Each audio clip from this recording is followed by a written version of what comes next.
إن الحمد لله نحمده ونستعينه ونستغفره ونعوذ بالله من شرور أنفسنا ومن سيئات أعمالنا من يهده الله فلا مضل له ومن يضلل فلا هادي له وأشهد أن لا إله إلا الله وحده لا شريك له وأشهد أن محمدًا عبده ورسوله يا أيها الذين آمنوا اتقوا الله حق تقاته ولا تموتن إلا وأنتم مسلمون يا أيها الناس اتقوا ربكم الذي خلقكم من نفس واحدة وخلق منها زوجها وبث منهما رجالا كثيرا ونساء واتقوا الله الذي تساءلون به والأرحام إن الله كان عليكم رقيبا يا أيها الذين آمنوا اتقوا الله وقولوا قولا سديدا يصلح لكم أعمالكم ويغفر لكم ذنوبكم ومن يطع الله ورسوله فقد فاز فوزا عظيما أما بعد فإن خير الحديث كتاب الله وخير الهدي هدي محمد صلى الله عليه وسلم وشر الأمور محدثاتها وكل محدثة بدعة وكل بدعة ضلالة وكل ضلالة في النار أعوذ بالله من الشيطان الرجيم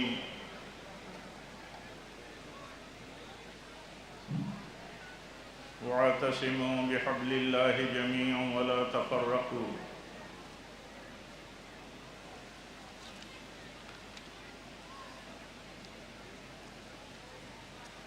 آج کی اس عظیم الشان ناموس رسالت کانفرنس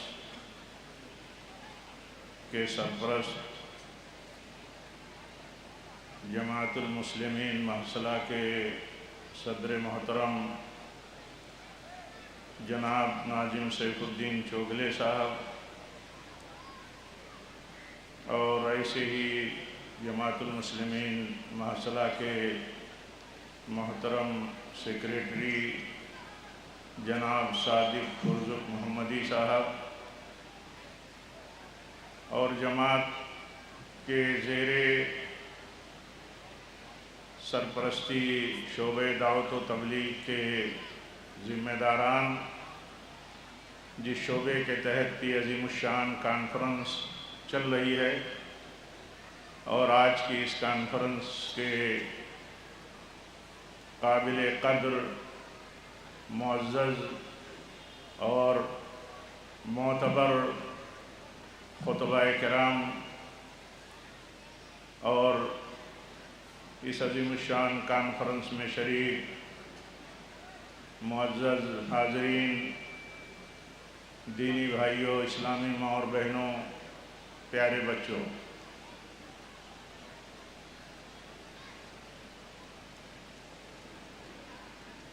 دنیا میں جو سب سے بڑا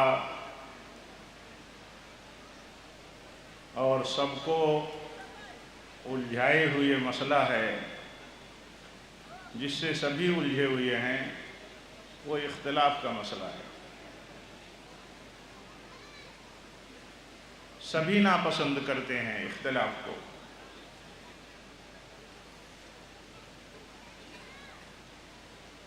اور جب کسی چیز کو سارے لوگ ناپسند کرتے ہوں تو یقیناً وہ بہت ہی بری چیز ہوگی، بہت بڑے فساد کی چیز ہوگی۔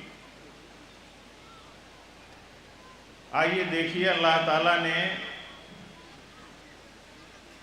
اس فساد سے بچنے کے لیے کس طرح ہم سب کو حکم دیا ہے اور کس طرح اس نے بتائی ہے اختلاف کی تاریخ۔ اللہ تعالیٰ نے ہمیں حکم دیا ہے کہ ہم سارے کے سارے لوگ اجتماعیت کی زندگی گزاریں، اور اجتماعیت آپس کے تال میل کو میل محبت کو اور اتحاد کے ساتھ رہنے کو کہا جاتا ہے۔ شریعت میں کہا جاتا ہے کہ شریعت میں اجتماعیت کہا جاتا ہے قرآن و حدیث، یعنی اللہ اور اس کے رسول کے حکم اور ہدایت کو مضبوطی کے ساتھ تھام کر کے زندگی گزارنے کو۔ تو اسی اجتماعی منہج پر، اسی اجتماعی نظام پر آدم علیہ السلام کو جب اللہ نے پیدا کیا، پھر دنیا میں بھیجا، تو اسی نظام پر سارے لوگ چلتے تھے۔ سارے لوگ 10 صدیوں تک اس روئے زمین پر ساری انسانیت ایک ہو کر کے چلتی تھی۔ سب ایک تھے، ایک امت کی حیثیت سے تھے، اور قولاً و عملاً سب متحد ہو کر کے توحید پر کاربند تھے۔ اختلاف کہاں پیدا ہوا؟ اختلاف پیدا ہوا جب اللہ تعالیٰ کی توحید میں مختلف حالات سے گزرتے گزرتے شرک داخل کر دیا۔ اللہ تعالیٰ نے بیان فرمایا ہے، کان الناس امۃ واحدۃ، سارے لوگ آدم سے شروع ہونے والی ساری ذریت جو تھی، وہ ساری کی ساری ذریت ایک تھی، ان میں کوئی اختلاف نہیں تھا۔ اختلاف کیا، اس کے بعد لوگوں نے عقیدے میں اختلاف کیا، توحید میں اختلاف کیا، تو اللہ تعالیٰ نے نوح علیہ السلام کو اور اس کے بعد انبیاء کا سلسلہ جاری کیا۔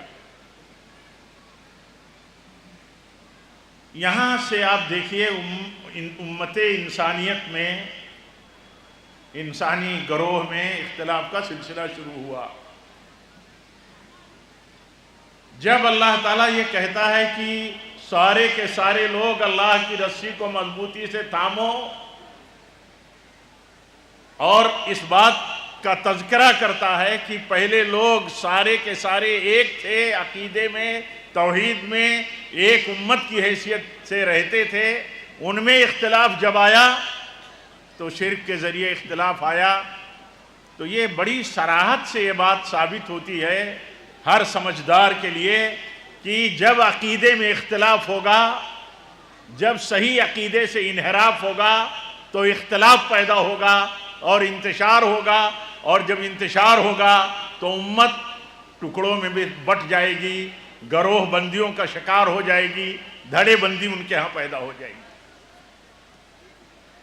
اتنی اہم اور اتنی بنیادی بات اور اتنی بنیادی ہدایت کے باوجود عام طور پر لوگ پرواہ نہیں کرتے، عام طور پر لوگ پرواہ نہیں کرتے۔ ایک تو یہ ہدایت اور یہ اللہ تعالیٰ کی طرف سے وضاحت کہ سارے انسان ایک تھے، متحد تھے، ایک امت کی حیثیت سے تھے، پھر ان کے اندر اختلاف پیدا ہوا تو اللہ تعالیٰ نے نبیوں کا سلسلہ شروع کیا، جنہوں نے بشارتیں دی، انہیں خبردار کیا، ان کو ڈرایا ان کو، اور یہ سلسلہ اس کے بعد چلتا رہا۔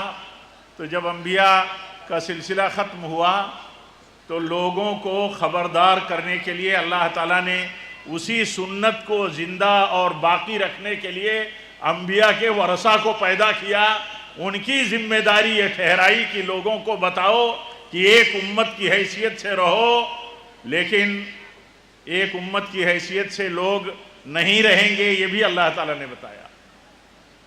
اتحاد اور اختلاف دونوں چیزوں کو پیدا کر کے اللہ تعالیٰ نے اس بات کا تو حکم دیا کہ سب متحد ہو کر کے رہو، اللہ کی رسی کو یعنی کتاب و سنت کو مضبوطی سے تھام کر کے رہو، لیکن یہ بھی بتایا ساتھ ساتھ کہ تمہارے بیچ میں اتحاد کے ساتھ اختلاف بھی موجود رہے گا۔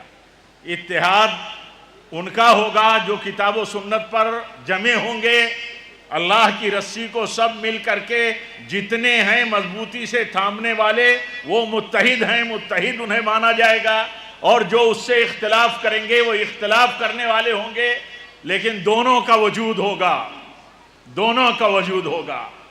اللہ تعالیٰ نے ہمارے دماغ میں اگر یہ سوال پیدا ہو کہ آخر اتحاد کے ساتھ اختلاف اللہ تعالیٰ نے کیوں پیدا کیا، کیا ضرورت تھی اس کی؟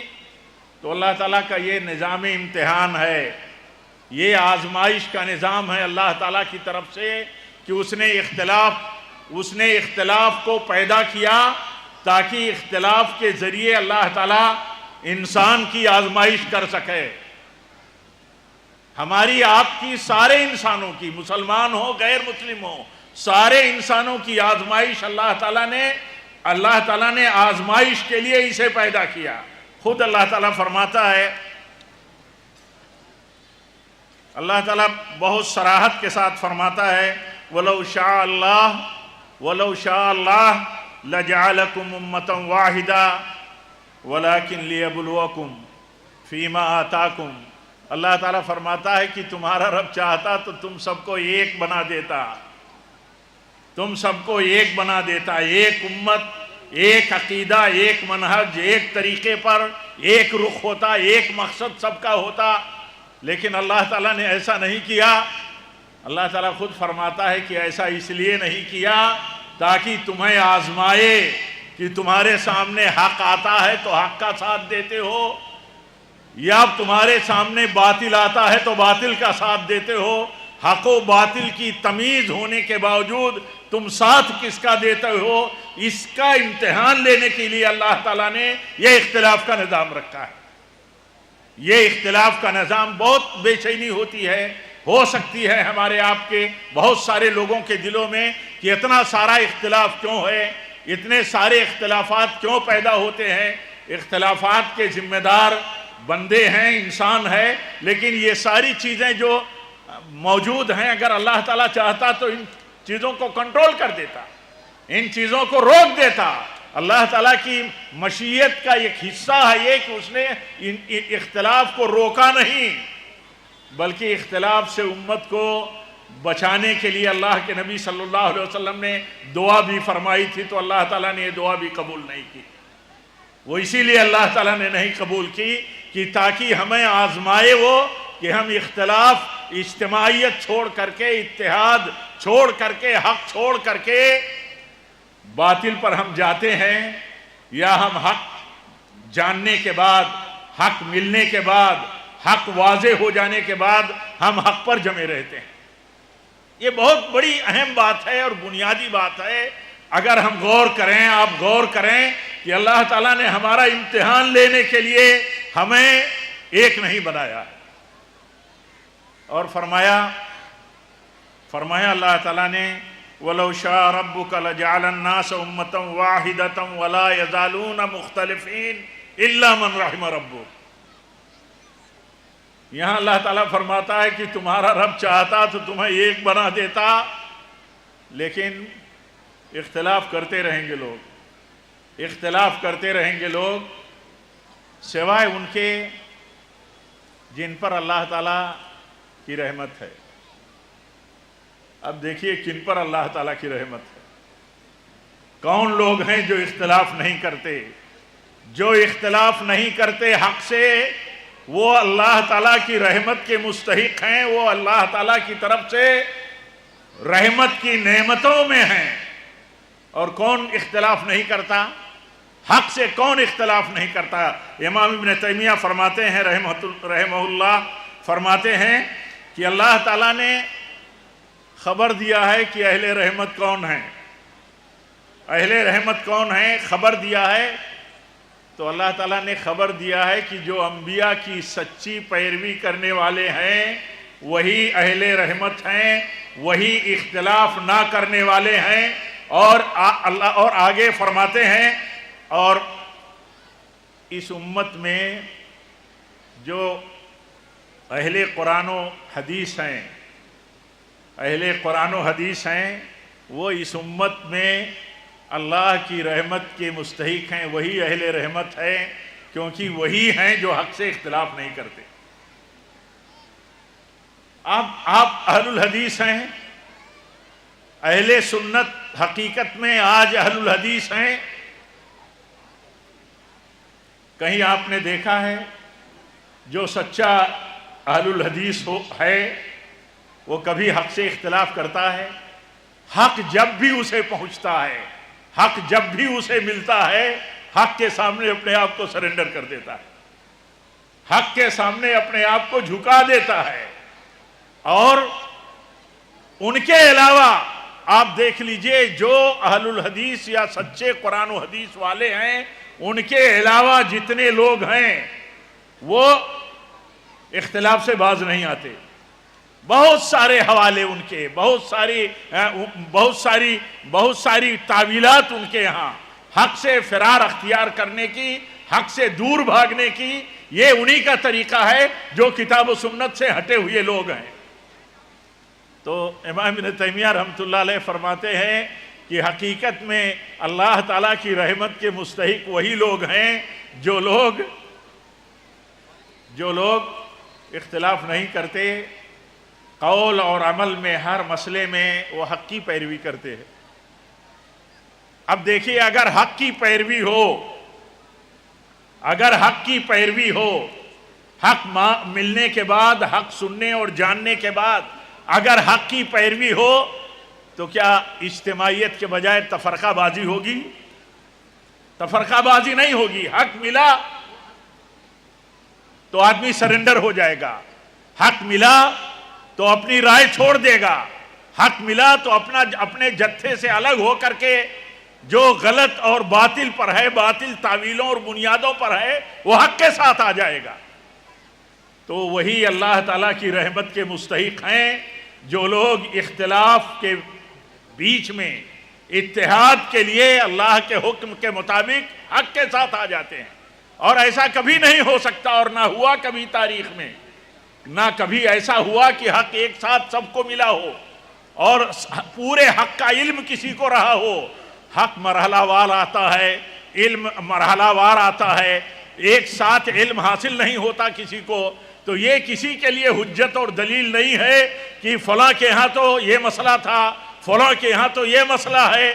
اس مسئلے میں اہل علم جانتے ہیں کہ ایک بہت بڑا وصول ہے اور ایک وصولی بات کہی گئی ہے، ایک وصولی مطلب رہنمائی بڑے بڑے علماء کی طرف سے آئی ہے کہ ائمہ اور علماء اور بڑے لوگوں کے ہاں اگر آپ نے اختلاف دیکھا ہے حق سے تو وہ ملامت کے مستحق نہیں ہیں، اس لیے کہ بہت ساری وجہیں ہو سکتی ہیں. وہ اہل حق تھے، اہل علم تھے، امت کے امام تھے، پہلے سلف کے ہوں یا بعد کے ہوں، جن کے یہاں بھی حق کے خلاف کوئی عمل یا کوئی قول رہا تو اس کی وجہ صاف ہے. اس کی وجہ یہ ہے کہ وہ اہل حق تھے، اہل رحمت تھے، اللہ کی طرف سے وہ رحمت کے مستحق تھے. ان کے پاس علم نہیں پہنچا ہوگا یا کوئی وجہ رہی ہوگی جس کی بنیاد پر ان کے ہاں حق کی مخالفت پائی گئی، ورنہ اہل حق کبھی حق کی مخالفت نہیں کرتے اور اہل حق کبھی حق کی مخالفت نہیں کر سکتے. یہ ایک مسلمہ قاعدہ یہ ہے جو ہر ایک کے ذہن میں رہنا چاہیے کہ حق کی مخالفت کبھی بھی کتاب و سنت کی پیروی کرنے والا نہیں کر سکتا. کیوں نہیں کر سکتا؟ اس کو پابند کیا گیا ہے، اس کو حکم دیا گیا ہے، وہ ماننے والا ہے کہ سارے کے سارے لوگوں کو، سارے کے سارے ایمان والوں کو اللہ سے ڈرتے ہوئے اللہ کی رسی کو مضبوطی کے ساتھ تھامے رہنا ہے. اسی لیے آپ دیکھیں گے صحابہ کرام رضی اللہ عنہم کا دور دیکھیں گے، ان کے ہاں بھی مسائل آ جاتے تھے، اختلاف کی صورت بن جاتی تھی، کبھی دو رائے بن جاتی تھی، کبھی دو رائے بن جاتی تھی کسی مسئلے میں، اور دونوں رائےوں کے فوری طور پر ماننے والے کھڑے ہو جاتے تھے. لیکن جیسے ہی دلیل آتی تھی فوراً ان کا سب کا طریقہ یہ تھا کہ فوراً دلیل اور حق کی پیروی کرتے ہوئے اپنی رائے سے تنازل اختیار کر لیتے تھے. آپ دیکھیے پہلا واقعہ تھا نبی صلی اللہ علیہ وسلم کی وفات کے بعد، پہلا واقعہ تھا، کسے یاد نہیں ہے؟ ہم میں ہر آدمی جانتا ہے، ہمارے لیے وہی منہج اور طریقہ ہے. عمر ابن خطاب رضی اللہ تعالیٰ عنہ کی شخصیت کتنی بڑی. اللہ کے نبی صلی اللہ علیہ وسلم نے فرمایا کہ اگر میرے بعد کوئی نبی ہوتا تو عمر نبی ہوتا. لیکن دیکھیے انہوں نے ایک بات کہی، سارے صحابہ کے بیچ میں جو موجود تھے، کہا کہ اللہ کے نبی صلی اللہ علیہ وسلم کی موت نہیں ہوئی ہے،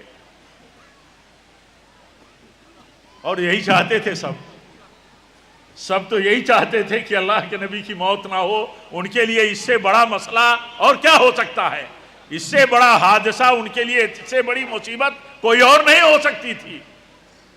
تو ان کے من کی بات، ان کے دل کی خواہش کی، جذبے کی بات تھی، لیکن بات صحیح نہیں تھی۔ حضرت ابوبکر رضی اللہ تعالیٰ عنہ جب آئے تو دیکھا صورتحال، تو حیران رہ گئے۔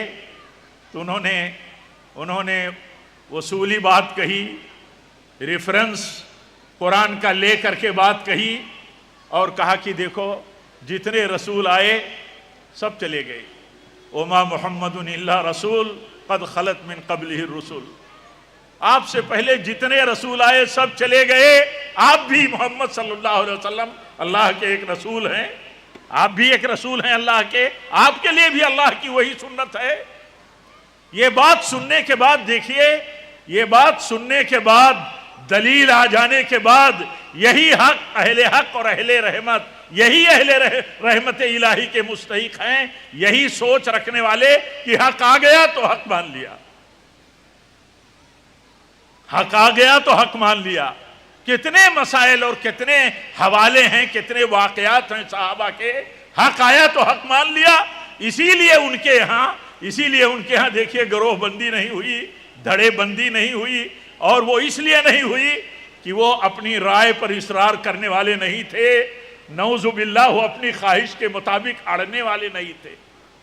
آج دیکھیے صورتحال کیا ہے، امت میں صورتحال کیا ہے، ہر طبقہ اپنے آپ کو حق پر ماننے والا، منوانے والا، اور اس طرح زور اور پاور لگانے والا ہم سب کو نظر آتا ہے کہ وہی حق پر ہے، بھلے اس کے پاس دلیل ہو یا نہ ہو، یا دلیل ایسی ہو جو معتبر نہ ہو، جو نقلی نہ ہو، یعنی نقل سے ثابت نہ ہو، اور اسی طرح جو عقل میں نہ بیٹھتی ہو، لیکن آدمی بات کرتا رہتا ہے، حجت کرتا رہتا ہے، اور یہ حجت وہ نہیں کر سکتا جسے یہ سبق یاد ہے، اور جسے اللہ تعالیٰ کی یہ ہدایت یاد ہے کہ سارے کے سارے لوگوں کو کتاب و سنت کو مضبوطی کے ساتھ تھامے رہنا ہے، جب دلیل آ گئی تو سب کو چپ ہو جانا۔ آج دیکھیے نبی صلی اللہ علیہ وسلم کی سنت آ جائے، کوئی آپ کا کوئی طریقہ آ جائے، اگر ہماری خواہش ہمارے طریقے کے خلاف ہے تو ہم کتنی باتیں کرتے ہیں۔ یہ آزمائش اصل ہے، یہی اصل آزمائش ہے کہ ہمارا ایک نقطہ نظر ہے، آپ کا ایک نقطہ نظر ہے۔ اب ان دونوں نقطہ نظر میں حق کس نقطہ نظر کا ساتھ دیتا ہے، حق کس نقطہ نظر کے حاملین کے پاس دلیل ہے، اور کون اسے قبول کرتا ہے، کون نہیں قبول کرتا ہے۔ جو قبول کرتا ہے وہ اللہ تعالیٰ کے امتحان میں کامیاب ہوتا ہے، جو قبول نہیں کرتا وہ اللہ تعالیٰ کے امتحان میں فیل ہو جاتا ہے۔ تو اللہ تعالیٰ نے اس دنیا میں سب کو آزمائش میں رکھا ہے، ایسے ہی حق و باطل کے سلسلے میں بھی ہم کو اور آپ کو آزمائش میں رکھا ہے، ہم کو اور آپ کو آزمائش میں رکھا ہے کہ دیکھیں حق جاننے کے بعد حق قبول کرنے والا کون ہے اور حق کو مسترد کرنے والا کون ہے۔ کتنا اختلاف ہے امت میں، کتنا اختلاف ہے ہمارے آپ کے بیچ میں، ہمارے گرد و پیش میں۔ اختلاف کی جب بات ہونے لگتی ہے اور کہیں صراحت کے ساتھ دو چار کی طرح دو ٹوک، اور اختلاف کی شکلوں کو جب نامزد کیا جاتا ہے تو بے چینی پیدا ہونے لگتی ہے، بے چینی پیدا ہونے لگتی ہے۔ کیوں بے چینی پیدا ہونے لگتی ہے؟ اس لیے بے چینی پیدا ہونے لگتی ہے کہ جو کچھ بھی صورتحال ہے رہنے دو، اختلاف پر بات مت کرو، جبکہ اختلاف ہر آدمی ناپسند کرتا ہے، سب کے ہاں مذموم ہے۔ اب اگر اختلاف کی نوعیتوں پر بات نہ ہو، شکلوں پر بات نہ ہو، اختلاف کے اسباب پر بات نہ ہو، اختلاف کے شکلوں میں جو دھڑے بندیاں ہیں اس پر بات نہ ہو، تو لوگ کیسے سمجھیں گے؟ عام لوگ کیسے سمجھیں گے؟ امت کے بڑے بڑے علماء جو مرجع ہیں سب کے، اپنے ملک کے شاہ ولی اللہ محدث دہلوی رحمۃ اللہ علیہ کی شخصیت دیکھیے، سارے مسلک والوں کے ہم مرجع ہیں۔ وہ کہتے ہیں 300 سال تک 3 صدیاں بیت گئی تھی امت محمدیہ پر، ان کے بیچ میں تقلید شخصی کا کوئی تصور نہیں تھا۔ سبھی لوگ پڑھتے ہیں، سبھی جانتے ہیں۔ تو آپ یہ بتائیے کہ 300 سال تک جو امت کا وہ طبقہ جو خیر پر تھا، جس کے لیے خیر کی شہادت موجود ہے نبی اکرم صلی اللہ علیہ وسلم کی مبارک زبان سے، اس طبقے کے خلاف آدمی، ان کے طریقے کے خلاف آدمی تعویلیں کر کے اپنے طریقے اور اپنے عمل اور اپنے مسلک کی وکالت کرتا ہے، اپنے امام کی تقلید کی وکالت کرتا ہے، تو یہ کیا ہے؟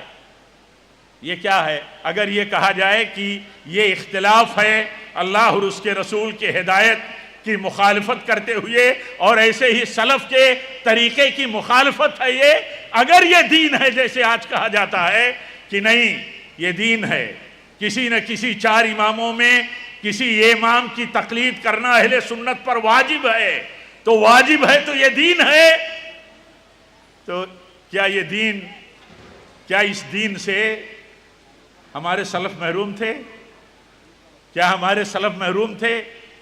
کیا سلف کا جو طریقہ تھا کہ انہوں نے کسی بھی امام، کسی بھی شخصیت صحابہ سے لے کر کے بعد تک کسی کی تقلید نہیں کی، کسی کو تقلید کے لیے کھڑا نہیں کیا، کسی شخصیت کو طے نہیں کیا، تو کیا وہ غلط راہ پر تھے؟ ان کے سامنے تقاضے نہیں تھے جو تقاضے آپ کے سامنے آئے، امت کے سامنے بعد میں آئے؟ کیا وہ سارے تقاضے اس وقت موجود نہیں تھے؟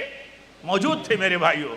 تو عرض کرنے کا مطلب یہ ہے کہ دیکھیے اختلاف کا جو ماحول ہے، اس میں آپ کو میں صرف یہ میسج دینا چاہتا ہوں کہ یہ سارے کا سارا اختلاف کا جو ماحول ہے، اس سارے کے سارے اختلاف کے بیچ میں ہم اللہ تعالیٰ کی طرف سے آزمائش میں آئیں، اور اللہ تعالیٰ چاہتا ہے کہ اسی میں ہم امتحان لے کر کے اپنے بندوں کو جو اختلاف سے بچنے والے ہیں ان کو کامیاب ٹھہرا دیں، اور جو حق سے اختلاف کر کے دھڑا بندی کرنے والے ہیں ان کی بھی حیثیت طے کر دیں۔ تو یہ ایک بات بنیادی یہ ہے۔ اور دیکھیے اجتماعیت کا مسئلہ، اتحاد کا مسئلہ، یہ بہت بڑا بنیادی مسئلہ ہے۔ ہمارے دین کے بنیادی مسئلوں میں یہ بنیادی مسئلہ ہے اجتماعیت کا، اتحاد کا، ایک رہنے کا۔ اللہ کے نبی صلی اللہ علیہ وسلم فرماتے ہیں علیکم بالجماع، آپ فرماتے ہیں تم جماعت کی زندگی جیو، یعنی اجتماعیت کی زندگی، کتاب و سنت کے تمسک کی زندگی، صحابہ کے طریقے کی پیروی کی زندگی، سلف کے پیروی کی زندگی گزارو، یہ تم پر واجب ہے، اور تم بچو۔ اللہ کے نبی صلی اللہ علیہ وسلم فرماتے ہیں دھڑے بندیوں سے بچو، فرقہ بندیوں سے بچو۔ اللہ کے نبی صلی اللہ علیہ وسلم کی اور صراحت کے ساتھ بڑے جامع الفاظ میں یہ وضاحت ہے، یہ پیغام ہے سارے لوگوں کے لیے، سارے امتیوں کے لیے۔ اللہ کے نبی صلی اللہ علیہ وسلم فرماتے ہیں جماعت جو ہے، اجتماعیت کی زندگی جو ہے، یہ رحمت کی زندگی ہے۔ الجماعت رحمہ والفرقۃ عذاب۔ اللہ کے نبی صلی اللہ علیہ وسلم فرماتے ہیں جماعت کی زندگی، اجتماعیت کی زندگی، اتحاد کی زندگی، تال میل کی زندگی، یہ کیا ہے؟ یہ رحمت ہے، یہ رحمت کی بنیاد ہے، رحمت کا ذریعہ ہے۔ اور ایسے ہی اختلاف اور گروہ بندی یہ کیا ہے؟ یہ عذاب کا پیش خیمہ ہے، یہ عذاب کا پیش خیمہ ہے۔ دنیا میں دیکھیے مسلمان اختلاف میں مبتلا ہوا تو خود اپنے ہاتھوں، اپنے اپنوں پر عذاب بن گیا، اور پوری امت اختلاف کی بنیاد پر عذاب میں مبتلا ہے۔ شیعیت سنیت کا فساد دیکھیے، شیعوں میں کتنے فرقے اور گروہ ہیں وہ دیکھیے، اور ایسے ہی اہل سنت میں کتنے فرقے اور مسلک اور سیکٹ ہیں وہ دیکھیے، خود ایک دوسرے کے لیے عذاب اور مصیبت بنے ہوئے ہیں۔ یہ اللہ کے نبی صلی اللہ علیہ وسلم کی بتائی ہوئی الفاظ کی یہ سب نشانیاں ہیں جو ہم اپنی آنکھوں سے دیکھتے ہیں۔ اجتماعیت اتنی اہم چیز ہے، یہ اتنی بنیادی چیز ہے، ہر جگہ شریعت نے ملحوظ رکھا ہے۔ دیکھیے گھر میں اجتماعیت رہے، گھر میں اجتماعیت رہے، ماں باپ کی سرپرستی ضروری ہے، ماں باپ کے سائے میں ان کی ہدایت میں رہنا ضروری ہے۔ میاں بیوی اتحاد کے ساتھ رہ سکیں تو شوہر کو قوام قرار دیا گیا، اس کے شوہر کے حکم کی پیروی لازم کر دی گئی، اور یہاں تک کہہ دیا گیا کہ ایک بیوی کے لیے اپنے شوہر کی موجودگی میں ایک بیوی کے لیے جائز نہیں ہے کہ جب تک شوہر اجازت نہ دے وہ نفلی روزہ رکھے۔ اتنا تال میل اور اتنی اتحاد کی شریعت نے فکر کی تاکہ دونوں کے اندر تال میل بنا رہے، دونوں کے اندر الگ الگ رائے نہ ہو، اختلاف نہ ہو۔ اور ایسے ہی دیکھیے شریعت میں اس بات کی ہدایت ہے کہ تھوڑے وقفے کے لیے آدمی سفر کرتا ہے، سفر میں بھی ہدایت دی گئی کہ تمہارا اجتماع، تمہارا جو گروپ ہے، جو تمہارے سفر میں لوگ ہیں ساتھ میں، ان میں اگر تم میں 3 آدمی ہو تو ایک میں اپنا بڑا مان لو، امیر بنا لو، تاکہ اس کی ہدایت کے مطابق ایک رائے رہ سکو، الگ الگ رائے تمہاری نہ ہو۔ اس طرح تمہاری زندگی کا مسئلہ رہنا چاہیے۔ ایسے ہی ہماری بستیوں میں ہم ایک غیر مسلم ملک میں رہتے ہیں، یعنی غیر مسلم ملک اس لیے کہ اکثریت ہے، نظام سیکولر ہے، سسٹم ڈیموکریسی ہے، لیکن اس کے باوجود چاہا یہ جاتا ہے، طریقہ یہ ہے، ہمیں دار ارقم سے سبق ملتا ہے، ہمیں مکی دور سے سبق ملتا ہے۔ جب غلبہ تھا، مظلومیت کی حالت میں صحابہ تھے، وہاں ان کا اجتماعی نظام کیا تھا؟ اللہ کے نبی کا حکم ہے، بہت سی مصیبتیں ان کو گھیرے ہوئے ہیں، جان و مال کی تباہیاں ہیں، لیکن اس کے باوجود ہدایت ہے، صبر کرنا ہے تو صبر کرنا ہے۔ ایک حکم کی پابندی سب کے اوپر لازم تھی اور سب کرتے تھے۔ دار ارقم وہی تربیت گاہ تھی، اسی دار ارقم سے تربیت اور ہدایت ملتی تھی، یہی ان کا طریقہ تھا۔ ایسے ہی جہاں غیر مسلمین کی بڑی آبادی میجارٹی میں، ان کی حکومتوں میں اگر ہم رہتے ہیں، بھلے سسٹم ڈیموکریسی ہو، لیکن عام صورتحال یہ ہوتی ہے کہ نظریہ اور مذہب، اگر پاور والے کسی مذہب کے ہیں تو ان کا مذہب کا رنگ چڑھتا ہے۔ ایسی صورتحال میں بھی بہت بڑی ذمہ داری بنتی ہے مسلمانوں کی کہ وہ اجتماعی نظام اور اپنے بڑے علماء، اولو الامر اور اپنی جماعتوں کی ہدایت اور ان کی طے کی ہوئی پالیسی کے مطابق زندگی گزاریں، افراتفری کا ماحول نہ ہو۔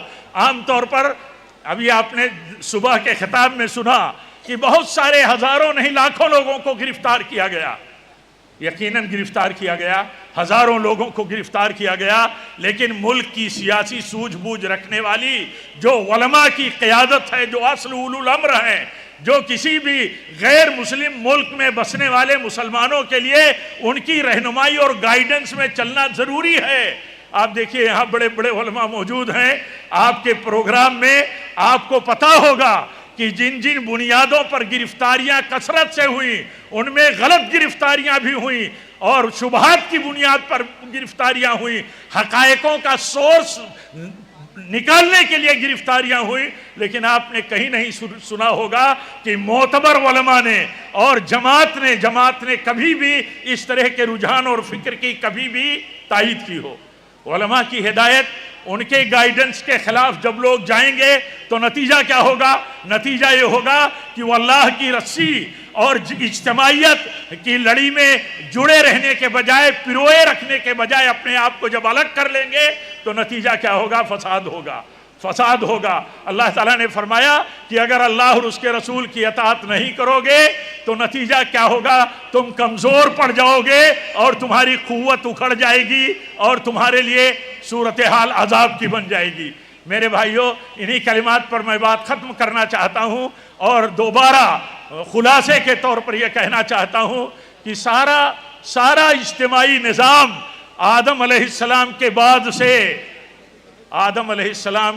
سے 10 صدیاں جب گزر گئیں تو عقیدے کے اختلاف اور توحید سے اختلاف کی بنیاد پر اجتماعی نظام، امت کا نظام تباہ ہوا ہے، اور آج بھی امت کا نظام جو تباہ ہے وہ کتاب و سنت اور سلف صالحین کی پیروی کے بجائے ان کی مخالفت سے ہو رہا ہے۔ اللہ تعالی ہم سب کو اجتماعیت کی اہمیت اور قیمت سمجھنے کی توفیق عطا فرمائے اور سارے مسلمانوں کو اللہ کے حکم کے مطابق اللہ کی ہدایت اور وصیت کے مطابق سارے مسلمانوں کو اللہ کی کتاب اور نبی صلی اللہ علیہ وسلم کی سنت کو یعنی پورے دین کو مضبوطی کے ساتھ پکڑنے کی توفیق عطا فرمائے اور ہر طرح کے انتشار و اختلاف سے اللہ تعالیٰ بچنے کی توفیق عطا فرمائے۔ ہر آدمی یہ سمجھ کر کے چلے کہ وہ اللہ تعالیٰ کی دی ہوئی صراط مستقیم، طے کی ہوئی صراط مستقیم پر چلنے کا پابند ہے۔ اگر وہ اس سے ہٹ کر کے جائے گا تو تفرقے میں پڑ جائے گا۔ ہر آدمی دیکھے کہ کیا وہ صراط مستقیم کی پیروی کرتا ہے۔ اگر وہ پیروی کرتا ہے تو اللہ کی رحمت میں ہے، اور اگر صراط مستقیم پر نہیں چلتا تو گویا کہ وہ اللہ تعالیٰ کی رحمت سے محروم کر دیا گیا، اب تفرقوں میں مبتلا کر دیا گیا۔ اللہ تعالیٰ ہم سب کی حفاظت فرمائے۔ جب تک ہم زندہ رہیں اللہ تیرے تقوی پر رہیں، متحد ہو کر کے رہیں، تیرے نبی کی سنت اور مسلک سنت کی پیروی کرتے رہیں، صحابہ کے طریقے اور صحابہ کے مسلک پر رہیں، اور جب بھی ہماری موت ہو تو اسی پر ہو۔ وآخر دعوانا ان الحمدللہ رب العالمین، والسلام علیکم ورحمۃ اللہ وبرکاتہ۔